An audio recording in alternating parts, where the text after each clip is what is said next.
അപ്പോൾ ധർമ്മം സൂക്ഷ്മത്തിൽ ധർമ്മലംഘനം നടത്തിയ ആളാണ് ഇദ്ദേഹം. ഈ പാഞ്ചാലി വസ്ത്രാക്ഷേപം എന്ന് പറയുന്നത് ഒരുത്തൻ്റെ ധർമ്മബോധം അളക്കാൻ വേണ്ടി വ്യാസൻ സൃഷ്ടിച്ച അതിഗംഭീരമായ രംഗമാണ്. അവിടെ വന്നുകൊണ്ട് ഇവരുടെയൊക്കെ മുമ്പിൽ വന്നുകൊണ്ട് അവൾ ചോദിക്കുന്നുണ്ട്, എങ്ങനെയാണ് ഞാൻ ചോദിക്കുന്ന ചോദ്യങ്ങൾക്ക് നിങ്ങൾ എനിക്കൊരു ഉത്തരം തരുമെന്ന് പറയുന്നുണ്ട്. അപ്പോഴാണ് വികർണൻ പറയുന്നത് പാഞ്ചാലിയുടെ ചോദ്യങ്ങൾക്കൊരു ഉത്തരം കൊടുക്കണ്ടേന്ന്. അവനെ സ്നബ് ചെയ്യാണ് ആര്? കർണൻ. ഒരു പണ്ഡിതൻ വന്നിരിക്കുന്നു, അതൊക്കെ ഞങ്ങൾ തീരുമാനിച്ചോളാമെന്ന്.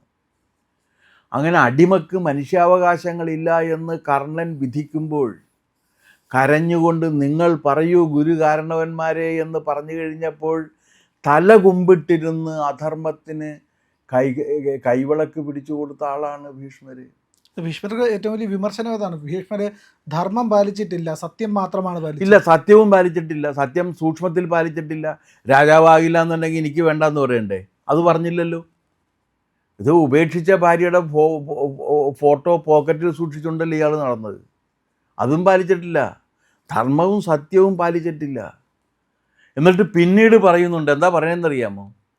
നീ അന്ന് ചോദിച്ചപ്പോൾ, പാഞ്ചാലിയോട് പറയുന്നുണ്ട്, ഞാൻ അന്ന് ചോദിച്ചപ്പോൾ ഞാൻ മിണ്ടാതിരുന്നത് അർത്ഥബന്ധം കൊണ്ടാണെന്ന്. എന്ന് വെച്ചാൽ മറ്റേ ദുര്യോധനൻ്റെ അടുത്ത് ചില്ലറ കിട്ടിക്കൊണ്ടിരുന്നു, ആ ചില്ലറ കിട്ടി ഞാൻ കഴിഞ്ഞതുകൊണ്ട് ഞാൻ മിണ്ടാതിരുന്നതാണ് എന്ന് പറയുന്നുണ്ട്. അങ്ങനെയുള്ളൊരു ക്യാരക്ടറാണ് ഭീഷ്മർ.